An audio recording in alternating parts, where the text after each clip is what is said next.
Today's episode is brought to you by Rauland.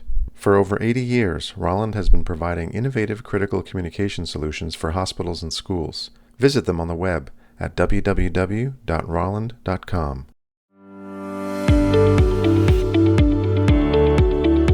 Welcome to the latest episode of CarePoints. I'm your host, Kenny Schiff, Chief Marketing Officer for Lone Star Communications, the Alero Solutions Group, and our latest family member, Promobix. Today's episode is part of my continuing series of conversations with my collaborators at Lone Star, customers, partners, and notable folks in the tech industry. Thanks for joining me today, and I look forward to another great conversation with my guest. Hey, welcome back to CarePoints, and I'm excited to have my two guests today, Gina Brody from Rauland and Tessa McAuley from Lone Star. And one of the great things about our conversation today is both Tessa and I work for Rauland at differing points. And this is partially to celebrate the ongoing collaboration between Rauland and Lone Star, which is now in its 35th year, which is a pretty amazing thing. And Lone Star would not be where it is without the support of Rauland. And it's a great thing for us to be able to talk about all the cool things that we have done together and can do together. And today we're going to extend talking about patient safety communications and emergency communications in an acute care setting. And let's have Gina introduce herself. Tell us what she does at Rauland. Hi, everyone. I'm Gina Brody. I'm the Principal Product Manager for Healthcare Software here at Rauland. I've been working here for 10 years and, of course, working with Lone Star that whole time. All right, great. Tessa, tell us a little bit about yourself. Hello, my name's Tessa McAuley, and I am with the Clinical Solutions Department, or the clinical side at Lone Star. And I really enjoy my job. I get to work with the CS team and the technical team to help work through problems and think of solutions moving forward for our customers. So nice to be here today. And how long have you been doing this stuff? Oh my gosh, I had to do the math. So I think at Lone Star, total 7 years, and then I got to work at Rauland for around 3 years. So some time in the business, that's for sure. I love it. All right, great. So I'm going to start with you, Gina, and we're going to explore in this first section threat management in an acute care setting. What are the most pressing threat scenarios hospitals face today? Oh, gosh. I mean, we all see the news reports of active shooters at universities, K-12 schools, hospitals, and also increasingly see reports on physical violence against healthcare workers, sometimes combative patients or family members. The International Association of Healthcare Safety and Security indicated that assault rates in U.S. hospitals were up 23%. And on average, 2 nurses every hour are experiencing some kind of abuse. So really, there are a number of safety concerns from patients, from families, and outsiders in the hospitals.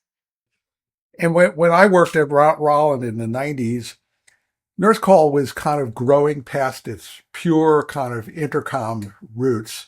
But patient safety was important, but safety from a threat standpoint was really not talked about very much. So as a product manager, these kinds of things are impacting your design and strategy about what the systems need to do. You want to talk a little bit about that? Sure, and you're right. Patient safety has always been the number one thing, but now staff safety is becoming just as important and from different threats than we were traditionally looking at. So integrations have been our way to focus on safety. Integrations with systems like Telecenter, where we can add overhead paging, staff duress solutions that include like a button press, a wearable that staff has. So if they're in need of immediate assistance, they're wearing something that they can ask for help, and integrating all those pieces together so that we can get the right person or the security office into the room quickly. So Tessa, let's go to you. One of the things about the work that you do is you get a chance to comprehensively understand the customer and help them in the design process, but also from implementation and eventually from a support perspective. And the kind of workflows that Gina is talking about, they're not magical. They have to be orchestrated. They have to be designed. And I'm sure you have seen a lot of communications breakdowns that these types of systems can help. So how are communications breakdown during emergency situations affecting patient outcomes?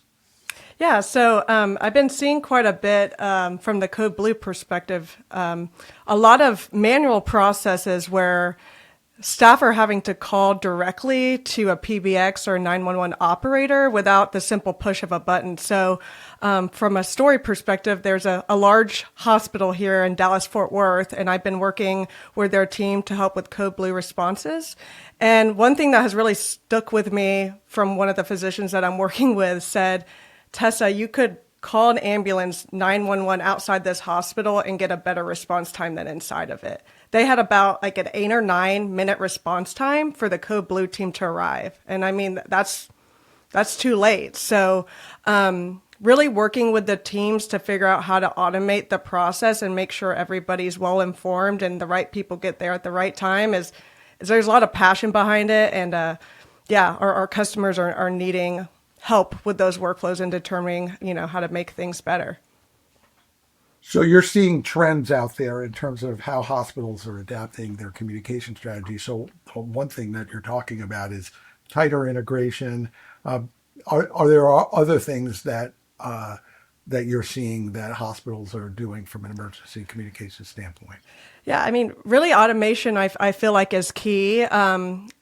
Again, we're seeing now a lot more go directly to the PBX, which again, they're still having to do a lot of manual processes, but they are getting, I feel like, a little bit more receptive to doing paging when it comes to emergency responses, right? It's not like, hey, doctors needed in 242. I mean, we're using the PA for emergency responses. And so I'm also seeing that adoption. But also for the emergencies that I'm working with these facilities on, they're also doing deeper dives on like root cause analysis, looking at analytics to help support like how they can also improve. So that's just a few things I'm seeing so far. Cool. Which will tee up the next set of questions for Gina. So we have all used the word integration as a kind of key part of how to sew these things together. And then automation, and Tessa brought into the mix the root cause analysis, analytics side of things. So Rauland has been in the communication business for how many years now? Is it over 100? Oh, yeah. So 95, technically. And it started out really in the more generalized communication, and then education became a really important thing. And then in the late 70s, nurse call became a part of the thing. And a lot of times in the old days, these were kind of disparate parts that never came together. We're in an unusual moment in time whereby these technologies and capabilities are now being melded together in a way that we never saw before. So traditionally, Rauland had Responder for healthcare, Telecenter for education, and now there's a lot of things going on to bring those things together. So there is this Telecenter Annunciator, and then ways of enhancing emergency response communication by taking those comprehensive capabilities and bringing them together. So why don't you tell us a little about how this is all being brought together? Both Responder and Telecenter are built with an open architecture. So they're designed with integrations in mind. We use standard protocols. So communicating between those two systems and the security systems you have, or the duress systems you have, all the other pieces that are in the hospital that involve safety for your staff can work together. And someone like Tessa or someone from her team can look at the whole story and say, for all the stakeholders, what's going to be best?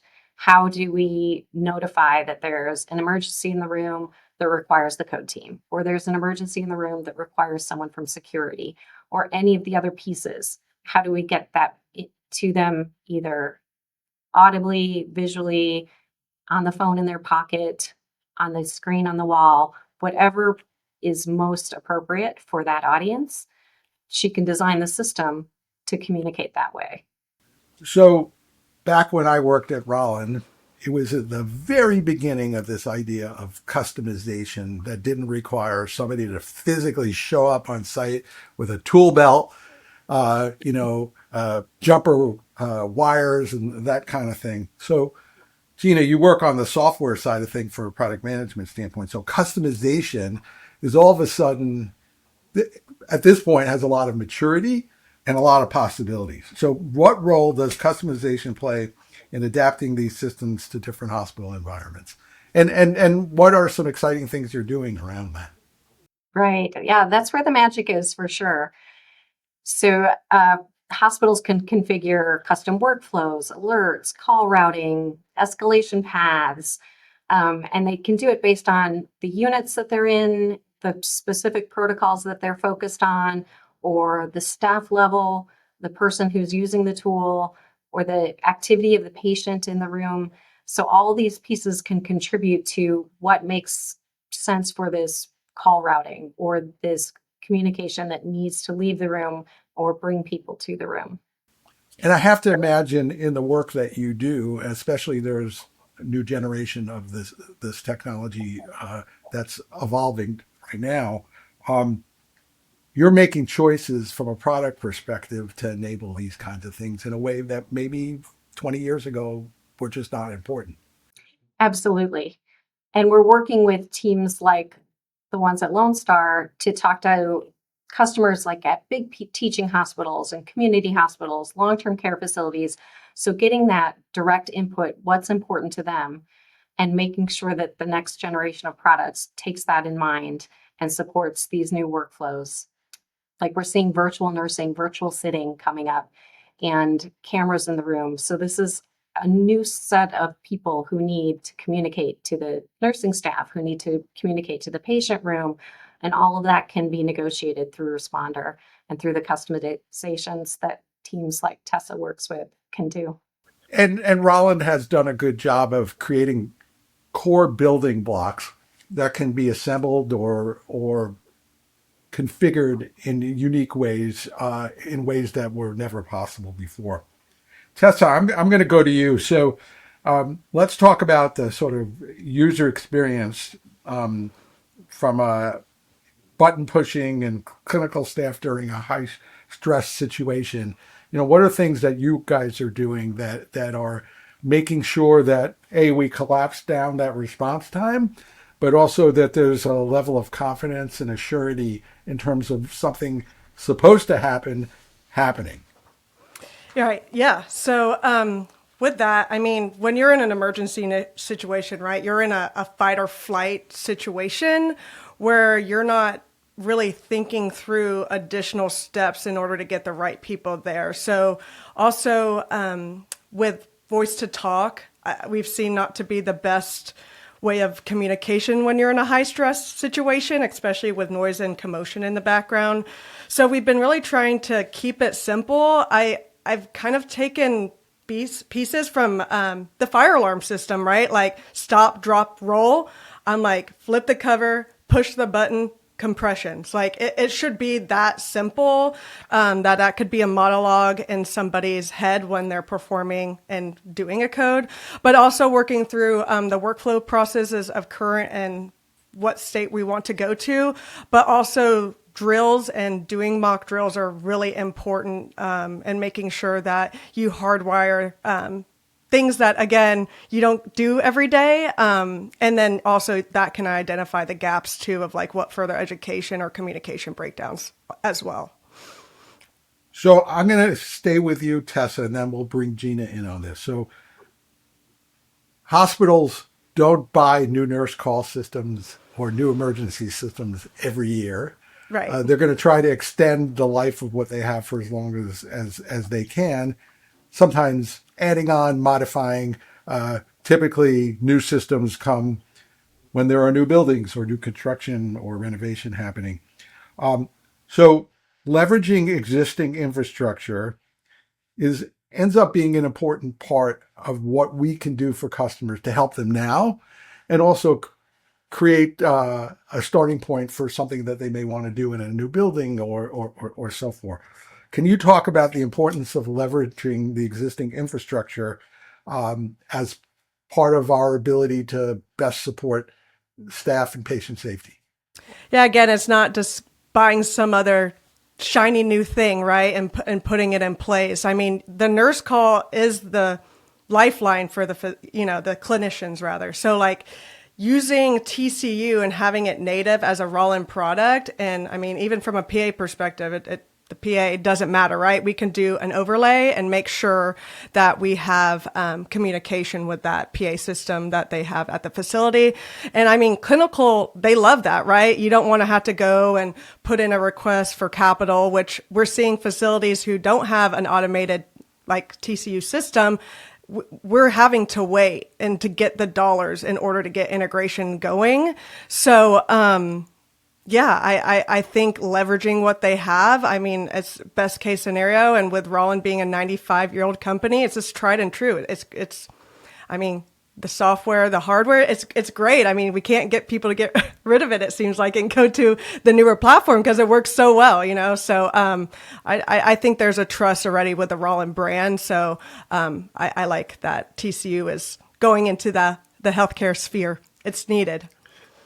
Well, so Gina loves the fact that you are saying, "Hey, it's so good they don't feel like they need something new," but at the same time, she hates you for saying that. It works. It works when it has to work. That's right. But in general, Gina, you probably, as part of your strategy from a product standpoint, are thinking about how you play in an existing infrastructure universe. So obviously there are all kinds of new innovations. We want to introduce those things, but are there things that you guys are doing now, just recognizing that the customer sometimes needs you to do what they need to do with the things that they have? Absolutely. Whenever we're looking at new development, we're thinking about our customers today. So how do we bring someone forward with a minimal investment? How do we use the hardware that's installed on the wall to do new things? Or when a customer buys something new, like virtual nursing, like adding telecenter, how do we connect to those systems so that we can extend responder without replacing anything and still get, the 1+1 is 3 kind of result? All right, cool. So we're going to shift gears a little bit and talk about staff and patient safety innovations. And I'll start with you, Gina. So how does Rauland Technology support staff during events like weather emergencies or combative patient situations? And since a lot of people will be just kind of listening, paint some word pictures about what that might look like and feel like as people use the technology. So during an emergency, what you might see in responder is, I guess the notifications in the hallway would be first. So if there's an emergency, you'll see blinking lights in the hallway. You'll see large TVs with status information on them, showing updates. Phones in everyone's pockets are ringing. And you might hear an overhead page when you're connected to a telecenter system that has a recorded message telling you what's going on and what you need to do. So all of that together would be a response for an emergency situation, like a weather emergency or any other emergency that requires this mass notification into the rooms or into one area. So maybe it's a code situation like Tessa was mentioning that wouldn't need to be notified in a whole hospital. So you would just do those notifications in the area that makes sense. So as product manager, you live in the now, but you also live in the future. There are some innovations that are being worked on, some that are more on the drawing board than others. What are some things that you guys are thinking about in terms of improving both staff and patient safety? Well, it's all about that right information to the right person at the right time. So when I'm looking at the future, I'm picturing someone walking down the hall in a acute care setting, saying, what do I need to know when I'm walking down the hall? I need to know which room to go to. Before I take a step into that room, what information do I need to know about the patient in the room or the situation I'm walking into?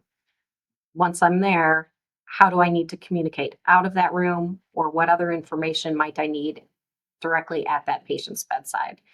So as we're focusing on the future, it's those scenarios that we're looking at, and we're looking to make improvements to our software to help support all those needs. And then new devices you'll see that also support all that new stuff. Which we won't talk about yet. We can't talk about yet. We can't talk about yet. Yeah, I know that there's work being done with, say, mate lighting as an example, as a way of connecting up, and you don't have to confirm or deny that, whereby the visual communication and lighting is a very powerful thing. So to have these things work together in support of patient and staff safety, it's very, very cool. So Tessa, let me go to you to sort of explore this a little bit further. You work with customers directly all the time. What are some safety concerns clinicians are talking about most often now? I mean, yeah, one of the first ones is just the delayed response with deteriorations or emergencies just in general, right? So not acting upon and education based upon like a rapid response team and being able to identify those early warning signs, but also slow response times just for code blues and emergencies in general, and knowing their role within the code situation. And then I would say my next biggest one would be equipment reliability and usability. I like to say good luck for a clinician once they lose faith in something and trust. Like it's they'll put it in a drawer. Like they'll never use it again. Which, I mean, rightfully so, right? So things also need to be standardized in the approach and the phases there, but there also needs to be training with the tech that's rolled out. So the people need to be a part of that process and understand. So I would say those are probably the two top safety concerns that I hear. And just to kind of flesh that out a little further, so we're in a position to provide technology to support all of this. And the technology is bridging the gap between sort of perceived safety and actual preparedness. I want to talk a little bit more about that. Yeah, so first off, yeah, with that, I mean, with the automation aspect, right, it's going to take a lot of the human delay out of the process with it. So, I mean, imagine being in a code, you're flipping the button, you're like, okay, what room am I in? I have to talk over the phone or a speaker to say, hey, I have a medical emergency here and 220, and trying to make sure the crash card and people are well informed. So that automation, I mean, all that is you just have to go for what the job is, right? You take care of the patient and you do what you got to do. But I also think that the technology adds for visibility of the data. And so it also supports like the good work that they're doing, and then also be able to identify, right, the gaps of improvement. Without the tech and getting that piece within it's just a lot harder from a manual perspective, looking through data and seeing trends and where improvements could be.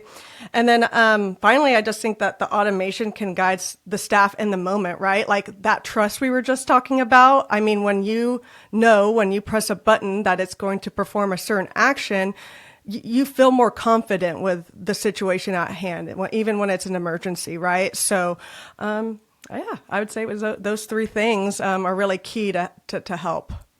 Well, and one of the things that has always been part of how Rauland has gone to market, hospitals have subs working in various roles. There might be somebody that isn't adequately trained in protocols. So by having well orchestrated automations that take human decision making out of it, the likelihood of something happening the way it was intended to happen is much stronger. Exactly. All right. So let's talk a little bit about leveraging technology for staff safety. We've already kind of touched on this, but Gina, Rauland has been working with RTLS for a long time. So when I was at Rauland in the ancient days, Rauland had a partnership with I think the original name of what has become Midmark was Precision Tracking, which eventually became Versus, which eventually became Midmark. And that was a novel technology in, 1994, 1995 when Responder 4 came out. But now it's much more mature and much more reliable. So how does Rauland incorporate features like RTLS badges and zone paging into safety strategy? So RTLS badges are kind of easy. They're part of, as you said, part of the workflow for a lot of our hospitals today. So when you're wearing a badge and you walk into a patient room, responder knows you're in the room, so we can show everybody else on the floor that Gina has walked into this room and Gina's a nurse. I'll also automatically cancel any calls that were set for me. So if I'm responding to a call, I don't have to touch anything on the walls. Responder knows I've entered the room, I've canceled my call. And then while I'm there, if I've walked into an emergency, I can, of course, hit the buttons on the wall. But when I have my hands full of patient, I might not be able to do that. So instead, I can hit the button on my badge that I'm wearing, and then that information can be sent from the RTLS system versus or somebody else, and immediately go to my team that's going to help me in that room or to others that there's assistance needed. And all of that information about the movements of the staff is being stored and audited and accounted for in the background, which leads to my next question. So, what role does reporting and analytics play in improving emergency response protocols? Right, huge role, we think. And responders uniquely positioned because we do have that what's happening in the room that no one else has. So from button press through every step of the escalation, every phone that rang, everybody who answered a call, everyone who walked in the room, all of that's tracked, time stamped, and available till the end of the call. So then when you go to do a retrospective, how did we do? You can see how long did it take for us to get there? Did the equipment show up immediately? Did all the personnel get notified? Who was in the room? Who wasn't in the room? And then you can make improvements based on that. Maybe the equipment was too far away. Maybe the code team itself is 2 buildings over, and we should rethink that. So all of those things are kind of spelled out black and white when you look at every single step of a call. So let's toss it over to Tessa, because Tessa is involved with doing this kind of work every day. So, and I'm throwing you for a little bit for a loop because this wasn't in our prep. So can you give us some examples of how you've used that kind of data to help the customer improve upon its emergency response? From an RTLS perspective? Yeah. Okay. Yeah, no, I mean, it's crucial also to know when staff arrive to the room, as Gina stated, right? We have that visibility. So again, you can see if, let's say, the code team's wearing RTLS badges, when did they arrive, right? Like that's an important metric to help with improvement of response times. But also, I mean, combative patients, I think is a huge one. So leveraging that and being able to, again, quickly identify and have the teams get to the right spot is crucial for safety for the staff. So, well, and also from a security auditing perspective, to be able to understand what happened in the event that something did happen. And, we know that hospitals can be very litigious environment, and having the data to support the fact that, yes, our team was in the room and this is how quickly they were there. So there's lots of.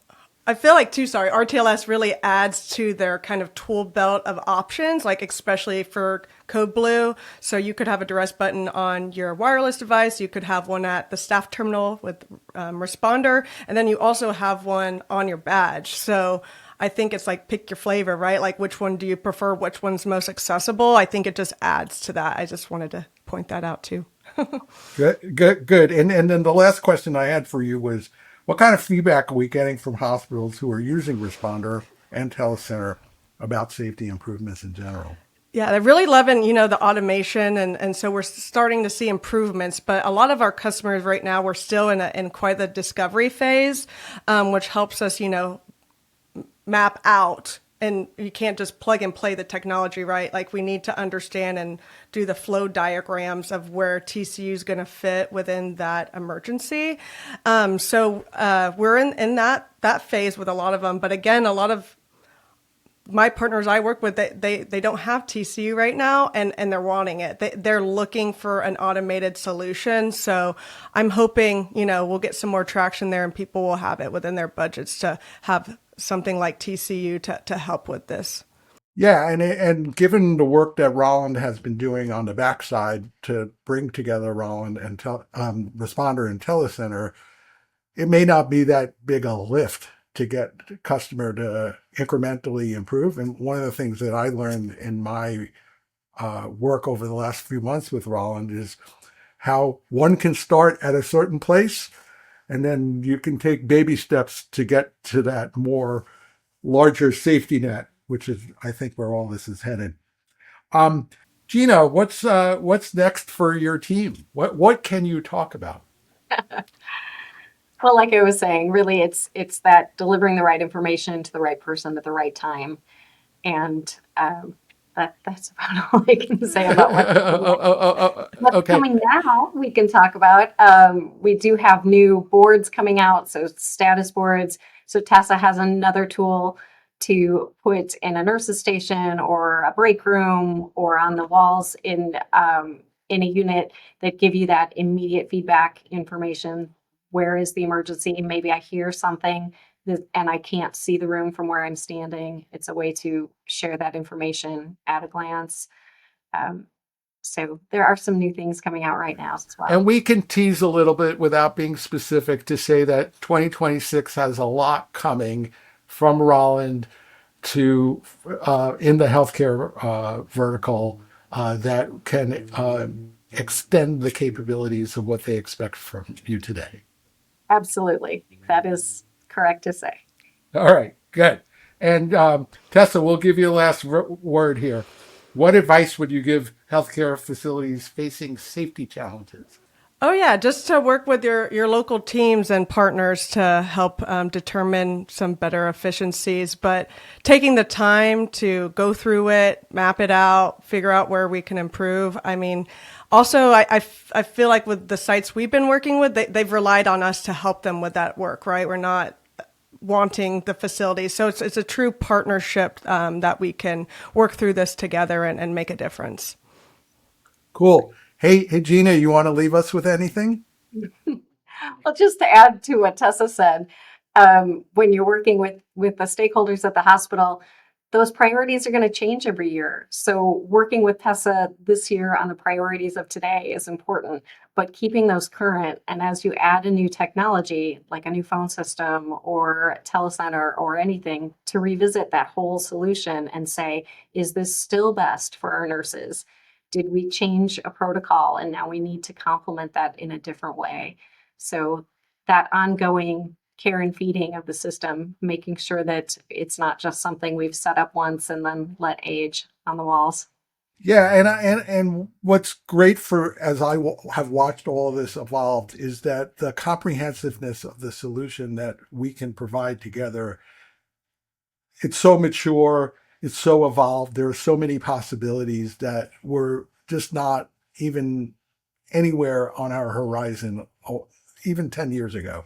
And the potential to bring things together seamlessly is so much easier today than it's ever been. So a hospital who is looking at safety, both from a patient and staff perspective, has a great deal of options for them today than that are easily adoptable and high value without necessarily a tremendous amount of cost. Thank you very much. It's been my pleasure talking to you. Sounds great. Thank you. Thanks, Kenny. Thanks so much for joining us today on CarePoints. I encourage you to hit the like button and subscribe so that you can get notified when we release our next episodes. Make sure to subscribe on your favorite podcasting service, Apple, Spotify, iHeartRadio, whatever your favorite platform is. And make sure to visit us on the web at www.lonestarcom.com/podcast. That's www.lonestarcom.com/podcast. You'll find all of our old episodes there. Thanks so much for listening, and looking forward to having you back soon.